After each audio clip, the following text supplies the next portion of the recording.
Future Hacker Life Path Future. Olá pessoal, bem-vindos de volta ao Future Hacker. Estamos aqui conversando com o Dr. Marcelo, gerontologista, mestre em ciências de envelhecimento, Chief Strategy Officer do Laboratório Nutrition em Miramar, na Flórida. Bem-vindo de volta aqui, Dr. Marcelo. Oi, André. Vamos lá, continuar aí com o nosso papo aí, que tá bom. Vou para a primeira pergunta aqui, Dr. Marcelo. Fala que o futuro da nutrição é a nutrigenética e nutrigenômica. Em primeiro lugar, né, o que são os dois e depois qual é a diferença entre eles? Na verdade, o que eles estão procurando hoje já tem exames genéticos, né? Um mapeamento genético do que o seu corpo se adapta ou o seu corpo rejeita com relação à alimentação. Existem alguns profissionais, por exemplo, eu levei um exame desse para a Universidade de Miami para ver qual era a opinião, né, de um PhD lá que mexe com nutrição esportiva, né? Ele foi muito claro, ele é muito cético com relação a esse profissional, né? Como eu já vi alguns serem céticos, outros gostam demais. Porque eles falam que, por exemplo, se você vai pegar, o teu corpo fala. Então, vamos lá, vamos supor que eu tenho um problema com batata. Se você estiver atento, o seu corpo ele vai falar para você que a batata te tira energia, você vai conseguir mensurar isso. Os caminhos para você chegar no atleta de ponta serão os mesmos com relação à dieta e suplementação e treinamento, se você fizer um mapeamento genético ou não. Eles falam que aqui nos Estados Unidos não se faz, e é o país número 1 aí em questão de medalhas, né? Essa parte da nutrigenômica, ela está muito ligada também à epigenética, né? Então, assim, é como você silencia o seu gene, porque vamos supor que se batata te inflama, por exemplo, como é que você vai fazer para outros alimentos auxiliar no silenciamento do gene atrelado à inflamação? Então, por exemplo, se você tem um alimento que ele te inflama, por um lado, na minha opinião agora, eu acho que isso é uma ferramenta razoável, sim. Porque se você vê, por exemplo, um alimento, né, que ele realmente aumenta uma cascata inflamatória, e se você tem aqui uma ferramenta para usar outros alimentos que minimizam essa cascata inflamatória, porque a inflamação é o envelhecimento. Você pega uma criança, ela nasce desinflamada, o idoso está inflamado. Vide aí o que acontece com essa pandemia. Por que o idoso é o grupo de risco? Porque nessa pandemia a resposta inflamatória do corpo é que é um problema. Então, se você pega uma alimentação onde ela consegue, você tem um mapa de onde você consegue diminuir processos inflamatórios, ou você tem um mapeamento do genoma para isso, é um fato interessante. Agora, quando você pega, por exemplo, alterações genéticas do alimento, aí eu tenho medo, né? Aí é uma outra coisa.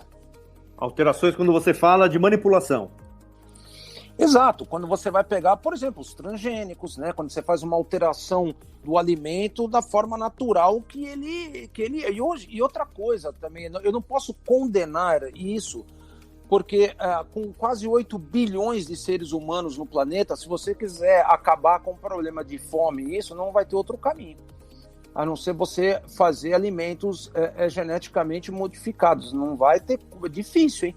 Mas para você pegar e você conseguir acabar com a fome no planeta, a gente vai ter um caminho difícil que não seja alimentos geneticamente modificados para você ter uma safra que atenda essa demanda. Perfeito. Eu vou fazer uma pergunta que não estava aqui no script, mas entrando mais na parte de medicina. Algumas doenças já teriam cura e que, teoricamente, elas não têm por interesses, né, de laboratórios e do ecossistema inteiro. Qual é a sua opinião sobre isso? O que eu acho que eles fazem hoje, para matar o carrapato, mata o boi, entendeu? Então, assim, é um tiro de canhão para matar um mosquito. Então, isso eu estou falando do lado do câncer, né? Porque, assim, a gente pega e observa que eu já tenho muito artigo, que eu posso mostrar até os artigos do que eu estou falando. A recidiva do câncer em tratamentos hoje, como eles fazem convencionais, é gigantesca. Quem cura é o corpo. Quem vai curar o seu câncer é o seu sistema imunológico. Se qualquer outro médico falar que isso é bobagem, ele está desinformado. Porque o teu sistema imune que vai conseguir controlar um crescimento desordenado nas suas células. E isso, quando a gente vê, né, eu estudei mitocôndria por tudo quanto é lado, o que você começa a perceber no câncer Primeiro, é uma sinalização que a gente chama, isso é um assunto meio complexo, chamado sinalização retrógrada, que começa das mitocôndrias. A mitocôndria começa a ter uma alteração no metabolismo energético dela, que isso propicia o desenvolvimento de células tumorais. Só que hoje tem plantas que conseguem controlar isso. Agora, se isso vai para frente ou não vai, porque isso envolve uma questão política muito grande, né? Existe uma indústria muito forte por trás de tudo isso. Então a gente precisa, assim, tomar um pouco de cuidado. Eu falo que os artigos colocam, existe hoje, graças a Deus, está vindo uma linha com raciocínio, já com força, tem muito médico americano muito forte aqui, entrando por um viés aí contra esse sistema de protocolos engessados. Perfeito. Vamos agora entrar na parte um pouco que a gente tangenciou aí numa resposta sua a respeito dos alimentos manipulados, né? Então você vê que, sei lá, no Vale do Silício, né, tem carne artificial que é feita a partir do DNA ali, de uma pena, ele consegue fazer um produto. Quais são os efeitos que o senhor acredita com relação a isso? Olha, André, isso a gente não sabe, né? Então a gente não sabe, porque, como você disse, é um processo novo. Vou fazer uma analogia de novo com a pandemia, né? Muita gente tem medo da vacina, porque é a toque de caixa, é algo novo. A gente precisa de um tempo para ver o que isso vai acontecer. Uma manipulação genética de uma comida, eu gosto mais de escutar o corpo, porque o corpo ele fala. Tudo que você faz, hoje se conhece nem 5% do genoma. Antigamente, né, quando começou isso, eles conseguiram rastrear 3%, e eles falavam que 97% do DNA era DNA lixo. Hoje eles estão vendo que você tem os microRNAs que existe alguma coisa por trás disso que está obscura. Se a medicina fosse tão avançada assim, a gente já tinha controle dessa pandemia. Não tem. Então tudo aquilo que a gente coloca é obscuro para o futuro. A gente não sabe o que isso vai levar. Se vai levar mais câncer, se vai levar uma solução para a fome do planeta, a gente não sabe. Precisa esperar um tempo para ver. Mas volto a afirmar para você, mais vale a crença que você tem daquilo que você ingere do que propriamente aquilo que você ingere. Então, as pessoas elas criam crenças na mente. Nada pior do que você ter um subconsciente viciado em crenças. Isso é o que destrói qualquer coisa que você vai colocar na sua boca. Eu estou indo contra a minha profissão falando isso, mas é uma verdade. Tá? Eu já te falo que isso daí é porque eu já vi isso empiricamente por tratar tanta gente, você começa a perceber que isso realmente faz todo o sentido. Perfeito, doutor Marcelo. Eu queria só, ao invés de... Eu ia até perguntar sobre dietas, mas eu queria ir para o lado mais do equilíbrio. Qual o conselho que você dá assim, para as pessoas chegarem nesse equilíbrio de corpo e mente? O que a gente vê, né? Eu vejo muito pouco Instagram, eu não sou muito da área. Mas você vê, por exemplo, pessoas que fazem yoga, fazem meditação, e aí postam meditando de sunga, de biquíni, para mostrar o físico, né? Primeiro isso aí já começa um erro absurdo. Então isso já está totalmente fora do eixo. A meditação não é para você postar, não é? A meditação é para você se interiorizar. É algo para você se conhecer melhor. É algo para você tirar os pensamentos, as repetições de processos que estão no seu subconsciente que acaba não deixando a sua vida andar para frente. Isso é a primeira coisa errada. Você vai procurar um processo de meditação, se interioriza, se fecha, faz aquilo para você, não perde tempo, tira uma foto assim, assado, gente, você tá fazendo alguma coisa para se interiorizar, você não está fazendo para exteriorizar. E aí a pessoa quer colocar isso e se preocupa ainda se a foto não pegou o ângulo, que o corpo tá... Isso é a primeira caca que a humanidade está fazendo, é isso. Por isso que eu falo, muita gente inventando moda, até tá healing, mindfulness, e mistura as coisas, e confunde. Né? Leva um negócio para casca química, vem o ego junto, aí é um lamaçal emocional absurdo. Isso é a primeira coisa. A segunda coisa, segundo exemplo aí, parte alimentar. É muito simples, André. Se você observar, por exemplo, por que você está vivo? Porque você respira. Então, toda a base da tua vida vem de um processo chamado de fotossíntese, né? Que é a fixação do carbono no vegetal e a liberação de oxigênio para a atmosfera. E aí, o que acontece com isso? Quem faz o processo de fotossíntese é a luz do sol. Então, quer fazer um trabalho hiper simples, né? Se alimente de acordo com a luz. Ah, mas como assim? O sol de dia não sobe? Ele nasce, sobe para cima da sua cabeça. O que você vai fazer? Você vai se alimentar com alimentos que se movem ou crescem sempre em direção à luz. Então, por exemplo, de dia, cereais, frutas, aves, caprinos, bovinos, são todos os alimentos que estão sobre a terra, se movimentando e crescendo sobre a terra. Quando o sol se põe à noite, você segue o mesmo processo da tua alimentação no período noturno, porque o sol ele vai para debaixo da terra, está debaixo do seu pé, você continua se alimentando de alimentos que crescem ou se movem para baixo da terra. Batata, mandioca, batata doce, beterraba, cenoura, todos os tubérculos e raízes, e os peixes, crustáceos, frutos do mar, são alimentos yin. E os que estão em cima são os alimentos yang. O chinês já falava isso, a Ayurveda fala isso há mais de 5.000 anos. Então, se você faz um balanço desse, outra coisa que eu vou te falar, se todo mundo vai, a dieta keto, a dieta cetogênica resolve tudo.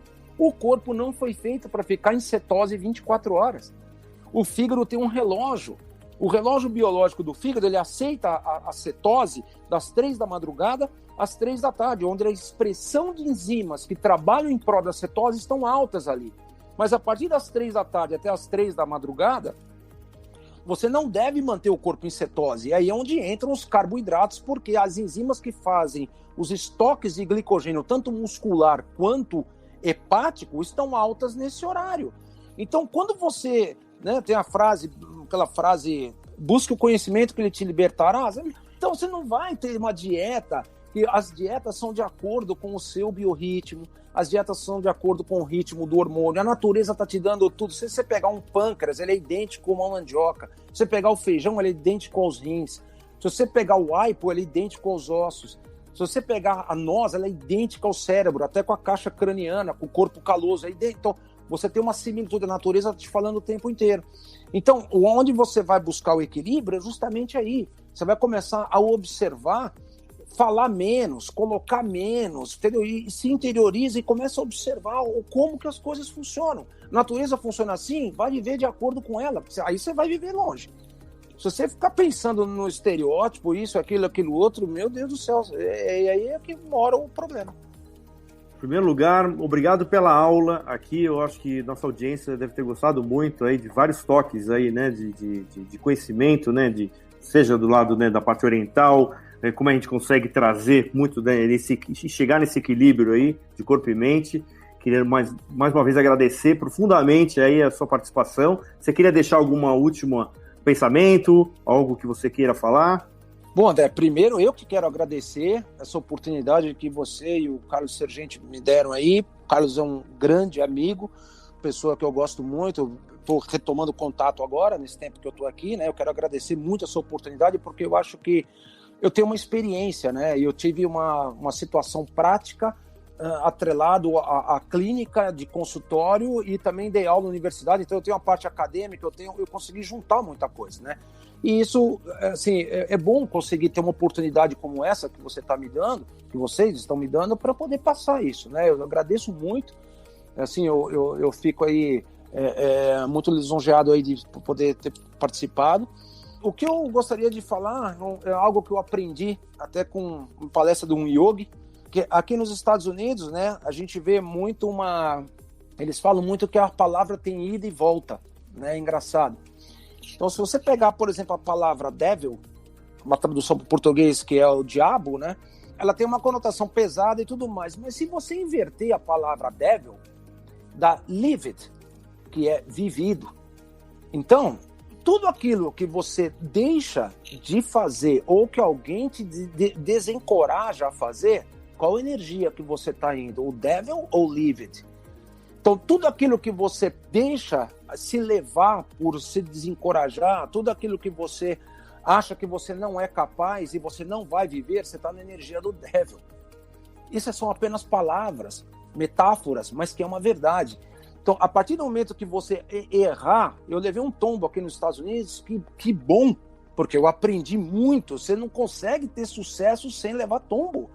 E isso está no Live. Isso faz parte da vida. Então, dieta, meditação, esporte. Ainda bem que a gente errou lá atrás na musculação, como eu, porque tem muita gente agora que está acertando. Mas eu entrei no Live. e pretendo continuar no Live It pro resto da minha vida, porque é só assim que você deixa um legado. Então isso até para a vida de qualquer um que está me escutando aí.